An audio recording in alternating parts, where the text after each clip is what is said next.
UFC Saudi Arabia goes down next Saturday night, and it's a big one. I mean, this is like a pay-per-view card with Israel Adesanya versus Nassourdine Imavov at the top, huge middleweight main event. But you got a bunch of other good fights in the heavyweight division, in several other divisions, and this thing is going to be a banger.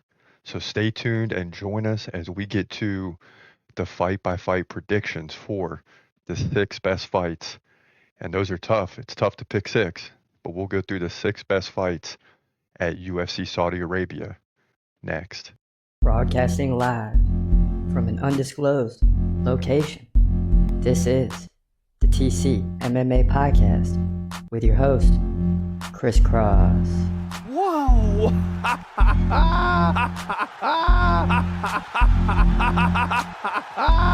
Dana White privilege. Let's go, baby! Let's go! Let's go! Let's go! Let's go, baby!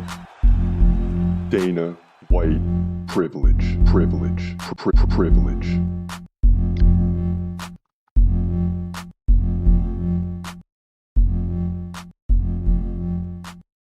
Another fight week is upon us. Welcome to the TCMMA Podcast. I'm your host, Chris Cross, and this time it's UFC Saudi Arabia. And couldn't be more excited about this card. You know, usually we do the picks on Sunday night. I try to get them in ahead of the week, but this week we're doing it a day earlier because UFC Saudi Arabia kicks off at 9 a.m. next Saturday. So that takes out all the prep work in the morning, Saturday morning leading up to the fight. So why not get a day ahead and let's rock and roll? I mean, but before we get to Saudi Arabia, I'm noticing some news. Usually we jump right into the picks, but I want to deliver some of this news to you. Two important topics. Number one, and I had people asking me about this yesterday in person, saying McGregor versus Logan Paul or Jake Paul, what do you think? Who wins? I'm like, it doesn't matter. It's not going to happen. The UFC won't allow it. Conor McGregor's under contract, and ESPN reporting that McGregor, and I don't know if he said this or what, but McGregor explains UFC nixed Logan Paul boxing match. Says UFC won't allow him to fight WWE's Logan Paul in boxing. And the thing is, though, is McGregor already knows the UFC is not going to allow him to box Logan Paul. That's the funny part. It's just like he's trying to do this to get news, and I get it. He's trying to force a fight. He wants to fight in the UFC, you know, and the UFC wants him to resign probably, and he's got 2 fights left, and you can't get an agreement here. They don't want McGregor to get to the point where he's facing his last UFC fight. It's like, are you serious about trying to be a champion again, which is fading away quickly, or is it just about show fights? And it seems like it's more about show fights. So I'm not surprised today that this is being reported by ESPN, Bleacher Report, MMA Junkie, Newsweek. I mean, everybody, right? Because McGregor has long arms when it comes to the media and trying to get his point across. And hey, I'm with him, but he already knows the situation. It's just McGregor trying to get a fight scheduled and a fight set up so he can get this contract over with, and the UFC is not going to allow it to happen. So you got this going back and forth, and it's been this way for a few years, really. Yahoo Sports, in an article today, says, will the UFC pay John Jones $30 million to fight Tom Aspinall? ? No way. Yeah, and I don't think they're paying him $30 million, but he knows that this is the fight to make. The UFC has to make this fight, so John Jones has a little leverage. But as you've seen with Ngannou, the UFC is not going to be taken advantage of in terms of having no leverage whatsoever. So they're going to flip it back on John Jones and be like, hey, you got to fight this guy. Everybody knows it. John Jones is looking at, you need me to fight this guy, because everyone, you know, so you got both sides with a little leverage. But $30 million? I mean, we might be waiting 2 years for this thing to get settled if that's the case. But he'll get paid nicely. But, you know, it's getting, and this is Dana White, one of his favorite fighters, and you got to figure, like, all the annex and stuff you got to go through, and this guy gets to the top and he wants a certain amount of money, or he may not fight or whatever, and who knows what really happens behind the scenes, but that's just the way that it looks. Also, UFC 314, 2 huge new fights added to pay-per-view card, and I haven't seen this yet. Must not be the main event. So we'll see if we can figure out who's fighting here. But okay, so you got Dominic Reyes and Nikita Krylov. Okay, that's fine. But who else? Anything else that is newsworthy? I don't think so. So, and yeah, Dominic Reyes, Nikita Krylov, and that's all that I'm seeing here. Okay, Verna Jandiroba and Jan Jounin. Okay, that's a big fight. So that's what you got right now, going on in the news, right ahead of UFC Saudi Arabia. Now, more news is going to break through the week, and of course, we'll report that to you. But one of the main points of today's show is to get to the predictions for Saudi Arabia and get to the Q&A, which we haven't done in several shows now. So we got to get to some of those questions and answers here towards the end. So to kick this thing off, you got a big one. To me, this is one of the best fights on the card. It's not in the top 6, but it's one of the top 6 fights to me because it's the lightweight division. And you got Terrence McKinney versus Damir Hadzovic. And both of these guys got 7 losses, right? 15-7, 14-7, USA versus Denmark. So it's not like when you look at it, the numbers in terms of the wins and losses, that it's exciting like that. But we all know what Terrence McKinney's capable of. We know what Damir is capable of. And to me, that makes it an exciting fight. So let's start with this one, and then we'll get into the main card. So check this out. In the lightweight division at UFC Saudi Arabia, you got Terrence McKinney coming in at 15-7, American, taking on Damir Hadzovic, 14-7 from Denmark. So both guys with very similar records. McKinney's 1 inch taller at 5'10". He's 30. I mean, right in the prime, still getting better every time we see him. Hadzovic has been in the game for a while. He's 38 years old. McKinney, 4-inch reach advantage. He's a switch stance fighter, always important and an advantage. Hadzovic stands right-handed. McKinney leads Hadzovic by like 1 significant strike per minute. So you're looking at 15 significant strike advantage, 5 per round.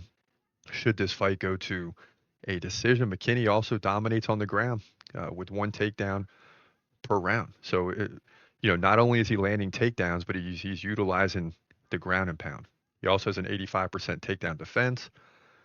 He lost a tough fight against Esteban Ribovic last time out by first round KO in just 37 seconds. But before that, he won 2 in a row against Brendan Marotte, first round KO, and a first round KO against Mike Breeden. Before that, he lost to guys like Ismail Bonfim, tough fighter, Nazim Sadikov. And one thing you see in all of McKinney's fights is somebody's getting finished. I mean, he's had about 10 UFC fights, and every single one has been a finish, one way or the other. Then he's 5-5 in the UFC. So that ought to tell you likely something's happening here. He likes to take chances. Sometimes he pays for it, but it's always exciting when he's in the octagon. Now, Mark Diakis beat Damir Hadzovic by decision last time out with 8 takedowns. That's interesting. But Hadzovic beat Yancy Medeiros by decision, 2-2 in significant takedowns, 121-103. He led in significant strikes. So he's very capable of throwing down. He's very capable of taking the fight to the ground. But he's got a 34% takedown defense, and that leads me to believe that McKinney is going to land some takedowns and really control Hadzovic throughout this fight. He should easily win 2 rounds to 1, maybe 3-0 if it goes that long. But I think McKinney puts Hadzovic away with the ground and pound. The ref will be forced to stop it. That's what I think is going to happen. So forget the numbers here. Just focus on McKinney's going to land takedowns, and he's definitely going to utilize the ground and pound to get a big win here to move to 16-7, in my opinion, lightweight division, UFC, Saudi Arabia. Yeah, so we kick things off with a huge lightweight fight, and I got to go with Terrence McKinney. I like guys like him, Joaquin Buckley, a bunch of others like him that they sort of came in at the same time, right? It seems like there's different waves of fighters coming in, and if Terrence McKinney's ever going to make a run, which he's never going to fight for a title, I would guess. But if he's ever going to make a run, it's got to start happening now. I mean, the time is definitely now. How long are you going to wait? He's 30 years old right now. He's in the prime. Should still see him get better and better over the next 3 to 4 years. But 3 to 4 years goes quick. You're talking 5 or 6 fights. So I expect him to come in here and put on a show and get the job done and fight with some purpose. And I just think he's better than Hatzovic. Make no mistake about it. So look for him to get the dub, in my opinion, of course. Now, the next one's a big one because we finally get Ikram Aliskerov back. He's taking on Andre Muniz. You remember last time out, he got dropped by Robert Whittaker after replacing Hamza. Whittaker dominated him, and then Hamza dominated Whittaker. So, and before, you look at Aliskerov, and his only losses are to Hamza and Robert Whittaker. So, now he's fighting down a little bit from those two, and we'll see what he can do against Andre Muniz, who's a very good fighter. So let's get into it right now. In the middleweight division at UFC Saudi Arabia, he's back. Ikram Aliskerov. Remember, he lost to Robert Whittaker last time out. He's taking on a formidable opponent. He doesn't get a softball here. Andre Muniz, who's 24-6, the Brazilian. Aliskerov, Russian, 15-2. So let's get into it. Muniz, 1 inch taller at 6'1". He's 34. Aliskerov, 32. Muniz, 2-inch reach advantage. Both guys stand left-handed. Stand-up game is all Aliskerov. 7 significant strikes per minute to just 2 for Muniz. But Muniz, the Brazilian, can land takedowns, right? Like a takedown and a half per round. Aliskerov isn't bad either. He gets 2 takedowns every 3 rounds. Now, before Robert Whittaker, which he got KO'd pretty quick in the first, he was looking good. Beat Warley Alves by KO. Phil Hawes KO. And a Kimura submission at the Contender Series. Muniz has been in the game for a while. I mean, he's got a lot of UFC fights. It looks like, if I'm counting quickly and correctly, he's 8-2 in the UFC, only losing to Paul Craig and Brendan Allen. Look out. He did beat Jung Yong Park by split decision, beat Uriah Hall, Eric Anders, Jacare Souza. Wow, armbar. That's crazy. And Bartosz Fabinski. So this is a big fight for Aliskerov, in my opinion, because we're going to find out how good he is, right? He's not on the level of Robert Whittaker just yet. In another 2 years, he might be. He's only lost to Robert Whittaker and Khamzat Chimaev. Muniz has only lost to Paul Craig and Brendan Allen, but that Paul Craig one is big for me. And normally, I go with the Brazilian in these type of fights, and who knows? I mean, he's a little older. He's right. He's probably at the height of his career, but I still got to go with Aliskerov in this one, right? You only lose to Robert Whittaker and Hamza. Someone's still got to prove to me that he's much lower than those two guys, because if you don't face 2 of the best, which a lot of guys may not at this point in their career, he's easily 15, 16, 17-0 right now. So I like Aliskerov to bounce back here and win a very tough, very close fight. And I don't often go against the Brazilians, but I like the Russian here to get the win, likely by decision, maybe KO. I mean, 7 significant strikes per minute. Keep an eye on that. That's very active. If he can keep those numbers up, he wins easily, either by KO or decision here. Middleweight division, UFC, Saudi Arabia. Aliskerov bounces back. That's the prediction. And we haven't seen him in a while. Even in that fight, it was over quickly, so he didn't even have to put in a lot of work. He should be totally fresh, and he better be, because whenever you're taking on a Brazilian in a fight situation like this, you better be ready, because Muniz is going to bring it. And I don't take that prediction lightly at all, especially a Brazilian who's 24-6 and he's well-rounded. But again, I guess we're buying the hype like everyone else. I mean, Aliskerov is 6.5 to 1 favorite, so you look at that and it's like, even if you're close, it's like, do you really go against them odds when you're just making a head-up prediction? I don't think so. That's not the only reason we went with him. We would have went with him without the odds, but the odds make it even easier to make that prediction. As we move forward, as we go up the main card now, straight up, next one, bantamweight division. Said Nurmagomedov, I know you know that last name. 18-3 Russian takes on another Brazilian in Vinicius Oliveira, 21-3. And who knows how these fights play out, because it's in Saudi Arabia, so they're going to be rooting for Aliskerov. They're going to be rooting for Nurmagomedov in this one. But the last guys you want to bring in for a big fight in front of your home fans are Brazilians, because they're known to just, it doesn't matter if it's an away fight for them and a home fight for their opponent. They're always going to be a problem. So let's jump into this one right now. I can't remember who we went with this one because it's close. But if we go against the Brazilians again, we might be in for it. So let's get into this fight right now. In the bantamweight division at UFC Saudi Arabia, you got Said Nurmagomedov taking on Vinicius Oliveira. Said 18-3, Oliveira 21-3. This is Russia versus Brazil. Now the Brazilian is taller.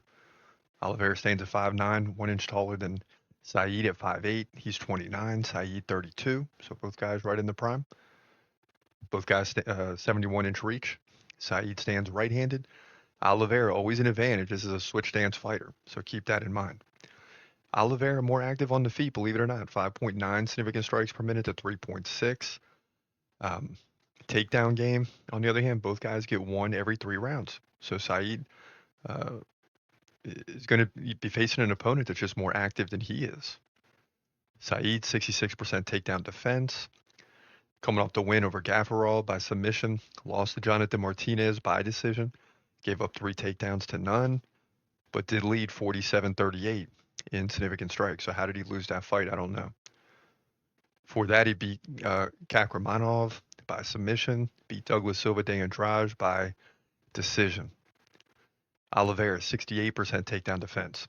Has wins over Ricky Simon, decision, Bernardo Sopal, or Sopai, KO, and Victor Madrigal, KO. So both of these guys are very, very capable fighters. I mean, you get back into the records, 18-3 versus 21-3. It's ridiculous. But you got to make a decision here. When the fights are close, I got to lean towards the Brazilian and Oliveira. And I hate to go against a Nurmagomedov, but I got to go with Oliveira. The guy hasn't lost yet in the UFC. You know, he's a KO guy, can land KOs. Can he defend takedowns? That's going to really be the key here, because this prediction will go sideways if Said starts landing takedowns. But I got to believe Oliveira can go to the ground yet. I'm sure Oliveira can go to the ground, but it's going to be tested. So we'll see how it shakes out. But I like Oliveira to win this thing by decision, 2 rounds to 1, maybe KO possibility here. Bantamweight division, UFC, Saudi Arabia. And I knew it, man. We start getting jumpy when we go against the Brazilians too many fights in a row. It's like I got to take one somewhere. And it's tough going against Said because you know how well coached they are, well trained they are, and Said's certainly capable of winning the fight. So we'll see. We'll see. I'm not 100% sold on that one, right? I'm not 100%. I'm sold on the Aliskerov versus Muniz fight, but not Said versus Vinicius. I mean, they're both a lot of wins, just 3 losses. So we'll see. But we'll take Vinicius Oliveira to get the job done, hopefully. Next up, heavyweight division. Oh my goodness, Sergey Pavlovich versus Jairzinho Rozenstruik, and you'll probably hear this again in the prediction, but this is just a big fight for both guys, right? Pavlovich having to, I won't necessarily say fight down, but they're both guys are fighting on their level, so it's going to be highly interesting, and they both desperately need a win here. So expect a very good fight, and I expect someone to get dropped in the first round, but you always expect that in the heavyweight division. But let's get into the prediction and break it down further. In the heavyweight division at UFC Saudi Arabia, you got Sergey Pavlovich coming in at 18-3, taking on Jairzinho Rozenstruik, who comes in at 15-5. These are 2 veterans. Pavlovich from Russia, Rozenstruik from Suriname. Pavlovich 1 inch height difference, right? He's 6'3" compared to the 6'2" Rozenstruik. Rozenstruik's getting up there, though, man. It seems like he's still young, but he's not. He's 36 years old. Pavlovich, 32, still in the prime window for him. Pavlovich has a 6-inch reach advantage. He stands left-handed. Rozenstruik stands right-handed. Pavlovich outpaces him on the feet pretty easily, 5.9 significant strikes per minute to 3.8. But we know Rozenstruik possesses that KO power. But first, Pavlovich. He's lost 2 in a row to good fighters. Volkov by decision, right? Volkov dominated him on the feet, 83-46. Tom Aspinall KO'd him in a minute. But he did beat Curtis Blades. That's the wild part, by first round KO. Tai Tuivasa, first round KO. Derek Lewis, KO. Shamil Abdurakhimov, KO. Maurice Green, KO. Marcelo Gome, KO. So he went 6 straight fights with first round KOs. that's going to be a problem for Rosenstrike. Now, Rosenstrike did beat Tai Tuivasa by split decision. Shamil Gaziev, 4th round KO, lost to Jailton Almeida, right? Pretty quick submission. Beat Chris Dawkins by KO. So this is going to be a high level, very close fight. And I don't take going against Rosenstrike lightly. But when you see Pavlovich getting 6 straight KOs and then just losing fights against 2 very good fighters, guys that are near the top of the division in Volkov and, of course, Tom Aspinall, you got to say that this is one of those crossroads fights where someone's going to emerge just a little bit better than the other. But I think these guys are on the same level. But I'm leaning towards Pavlovich because of the 6 straight fights with KOs against, if you want to rise to the top of the heavyweight division, those are fights you got to win. But not just winning, but 6 of them by KO, forget about it. I got to go with Pavlovich here, probably first round KO. Even though Rosenstrike's really tough, I see Pavlovich winning this fight by first round KO to move to 19-3 here in the heavyweight division, UFC Vegas 101. Yeah, that's a tough one, man, and especially the heavyweight division and going against a guy that I like. That shows you how serious the predictions are right now.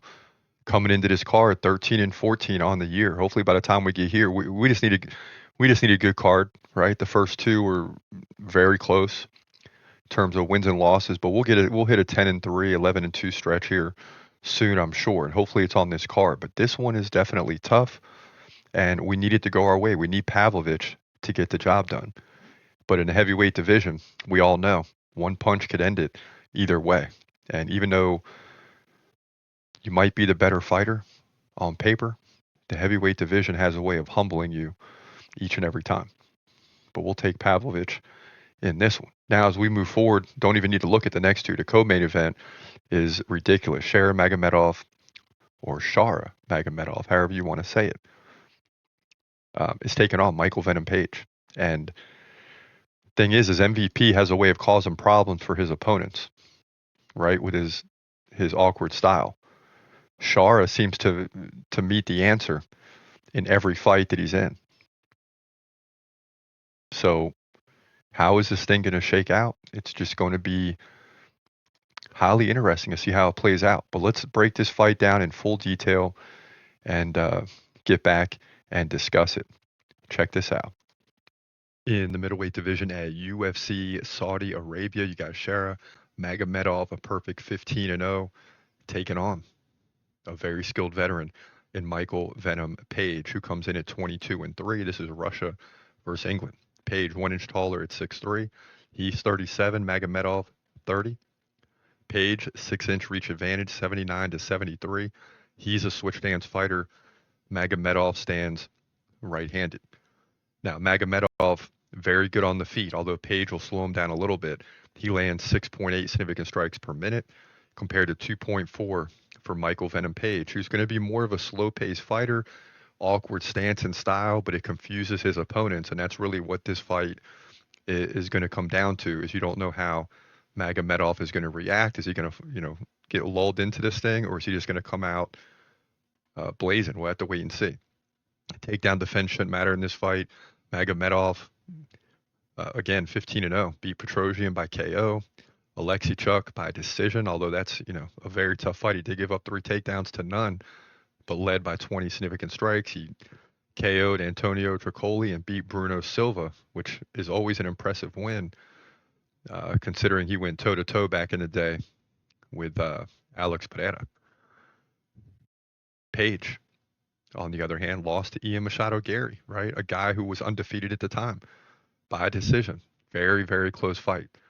He did beat Kevin Holland, which is a significant victory and really is what makes this fight interesting, right? Because you would say, at least right now, Shara is in between Kevin Holland, if he's even better than Kevin Holland.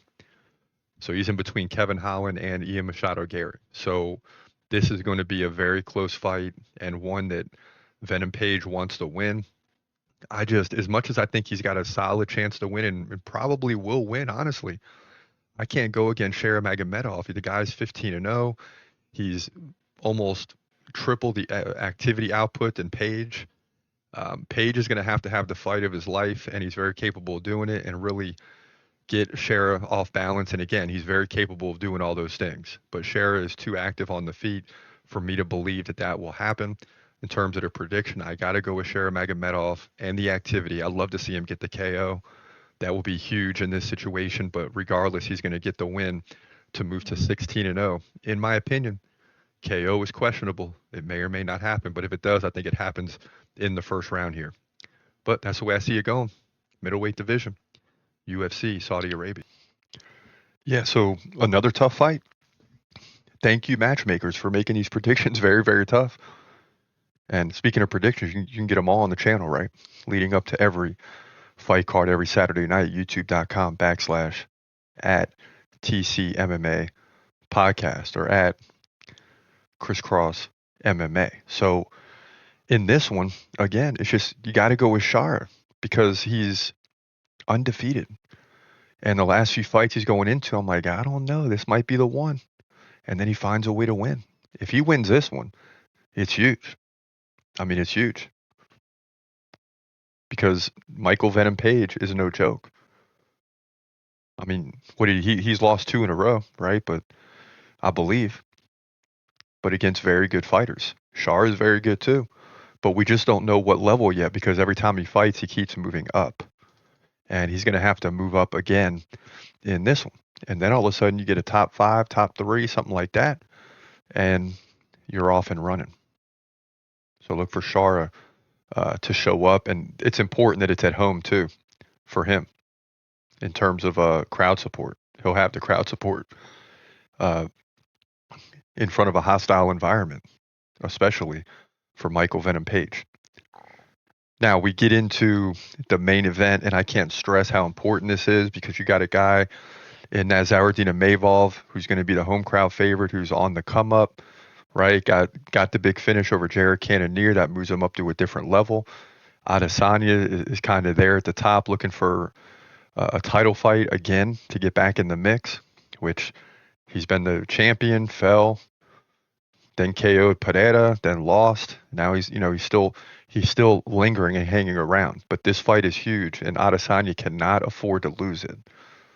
I mean, he's got to go into, again, a hostile environment, especially for Adesanya, and find a way to win. So let's get into this detailed prediction and then come back and break it down further and explain our thinking and reasoning. Check this out. In the middleweight division, your main event at UFC Saudi Arabia, you got Israel Adesanya, former champ. He comes in at 24-4, taking on Nassourdine Imavov, who comes in at 15-4. And this fight to me is a lot like Colby Covington, right? Adesanya is the type of guy that's going to beat everyone below him and hopefully get a chance at a title fight at some point in time, right? But if he starts to lose, he can kiss that, potential goodbye. So this is a big fight for him. Adesanya 1 inch taller at 6'4". He's 35. Keep an eye on that age. Imavov right in the prime at 29 years old. Adesanya 5-inch reach advantage. He's a switch stance fighter. Imavov fights right-handed. Now, in terms of activity, they're both in the 4s per minute. Imavov 4.5 significant strikes per minute. Adesanya exactly 4 per minute. And neither guy is really looking to get too many takedowns. I mean, Imavov will get like 1 every 3 rounds, but Adesanya is going to make that tough. And where Adesanya has always been strong is he takes his opponent's numbers and brings them way down. So even though he's given up a half a significant strike per minute, which equates to about 7 or 8 throughout the fight, he's going to completely slow down Imavov in this fight if it continues the way it always has. Now, takedown defense really isn't that important, it doesn't seem like, in this fight, but Adesanya stops 3 out of 4 takedowns, 75%. He's lost 3 of the last 4 to Alex Pereira by KO, Sean Strickland decision, Duplessis submission. So those guys are fighting for the title, right? Alex Pereira moved up to light heavyweight, but before he did, Adesanya took the belt back from him with a KO. So people are still talking about that. And Pereira led that fight 49-41 in significant strikes. So the heart of Adesanya is still there. His last 2 losses against guys that had the title at the time. So he's still in the game, ladies and gentlemen. Imavov, 78% takedown defense. That won't matter because Adesanya wants to keep it standing. He's run off 3 in a row. A big one in the last one against Brendan Allen by decision. Another big one against Jared Cannonier, which led to a fourth round KO. And Roman Dolise by majority decision. His last loss was to Sean Strickland by decision. Strickland just dominated that fight. But again, Imavov is 29, so he's just entering the prime window in that fight against Sean Strickland. He's getting better all the time. Adesanya is who he is. And the question is Imavov good enough right now to beat Adesanya? It's very tricky because Adesanya is approaching that older age, but he's not too old yet, right? Imavov is not totally in the prime, but he's 29, headed towards 30. He's like right there. It's going to be very interesting. Will there be a changing of the guard? That's the question in this fight. But listen, I got to go with Israel Adesanya. You know, Imavov is good, but I just still don't think he's as good as Adesanya. I think there's a clear difference in this division from the top four fighters in Hamza, Adesanya, Dricus, and Sean Strickland. And I still think it's going to stay that way after this fight. I like Adesanya to win this thing by decision. It's going the distance, in my opinion. But either way, maybe Adesanya gets a KO earlier. We'll see. But I like him by decision, just on the feet. He's going to outclass Imavov and probably win 3-2. It's going to be a close fight. But Adesanya outclasses him, throughout this fight by decision, winning 3 rounds out of 5 to move to 25-4. Big win for him here. Then he's going to cause problems in terms of the next title fight because everybody wants to see Hamza fight for the title. But they're both going to have to wait for Sean Strickland and Dricus du Plessis. So still a lot up for grabs in this division. But yeah, Adesanya wins this one here in the main event at UFC Saudi Arabia. Yeah, so a lot's going to happen over the next 2 weeks, right? Because, you just assume this way. You got 2 big fights. You got Adesanya and Imavov. Then you got du Plessis and Strickland. Doesn't really matter who wins these fights, but you're going to have 2 guys that emerge victorious that are going to be in the discussion. You also got Hamza over here pretty much with a bye, right? He's got a bye to the title fight. So the winner of this fight might just hang out for a while. Or if Adesanya wins and Strickland loses, you might see those 2 fight for the next guy in line to face Hamza or du Plessis. If that's but that's kind of the scenario. It just depends on who wins these 2 fights. And again, it doesn't matter. That's just a scenario. You're going to have a champion.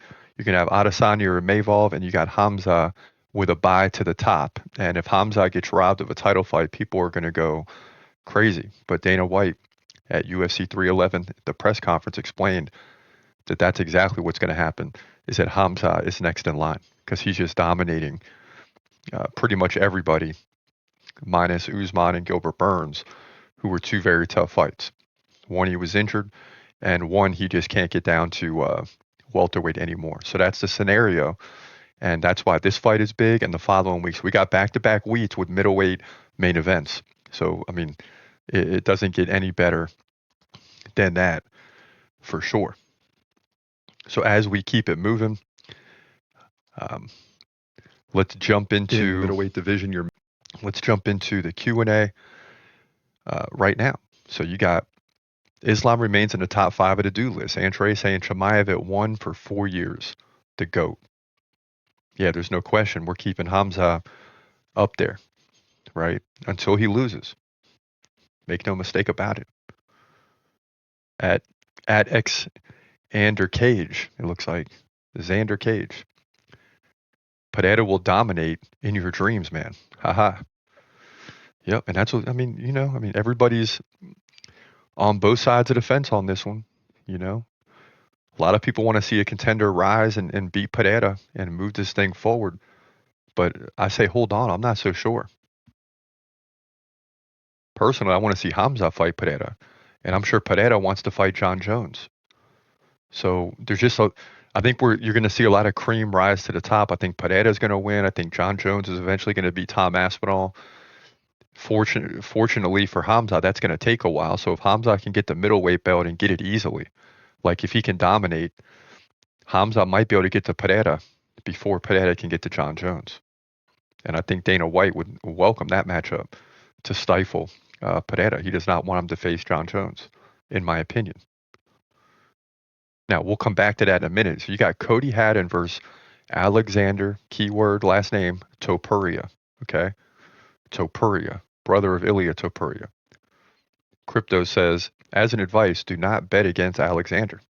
Trust me, the match won't go the distance. You'll see a KO or submission max in 2.5 rounds. Now, I'm not saying that can't happen. But what I'm saying is, I've seen something in Cody Haddon. I believe in this guy that he can get the job done from what I've seen in the Contender Series. Now, as you get into the UFC, things change, potentially, because you're going to meet your match at some point.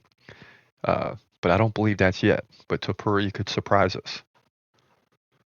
At Frogwood Record says, no way. Cody's boxing is too clean, and Ortega weighed in over. He's a wrestling champ. So we'll see. Crypto weighs back in. Forget about Cody winning this match. As I said, betting against Alex is looking to lose money. So you got guys going back and forth on that one, and I'm sure that discussion is going to continue as time goes forward. So big matchup between Cody Haddon and Alexander Topuria. At the Masters back says, in terms of Pereira versus Ankalaev, a champ ducking a contender for so long is usually a sign of the contender probably beating the champ. Look at Merab and Umar. I know Merab won, but Umar was easily outstriking Merab for the first 3 rounds. And then, of course, his cardio came into play. And I know what you're saying, but I really truly believe Pereira doesn't think that Ankalaev's a match for him. He wants the big fights right now while he's at the top.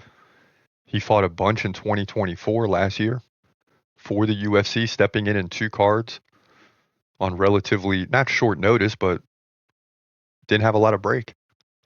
So, he was the company. Colby Covington always says he's the company man. Alex Pereira was the company man in 2024. Now he wants big fights. So you know what? Okay, let's go ahead and get this fight over with by March and see if we can't get a big fight prior to the end of the year. But the question is, who would that be?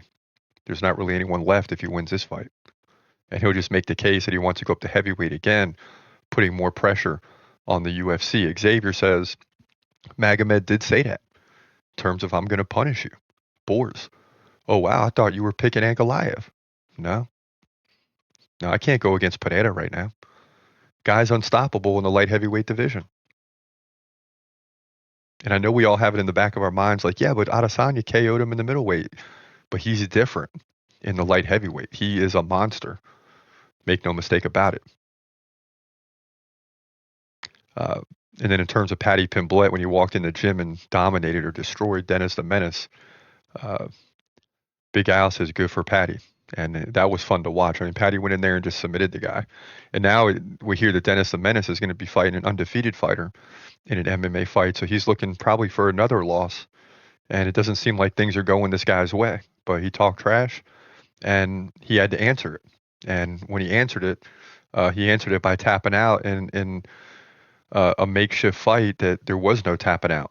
So Paddy didn't let go for like 2 or 3 seconds, and everyone in the gym had to run and pull Paddy off. I mean, it really is crazy when you see these UFC fighters doing this stuff. But, listen, it's the fight game. That's what these guys do. They fight, man. They're not scared of anybody. They'll fight anyone, anytime. A lot of risk there because if you're Paddy, you're making money. But at the same time, you're not going to let anyone talk trash. And, it's just a tough situation. But luckily, Paddy went in there and dominated pretty quick in under like 2 minutes, maybe 3, and submitted the guy. So everybody's talking about that. But nonetheless, man, that's it. Saudi Arabia is coming up.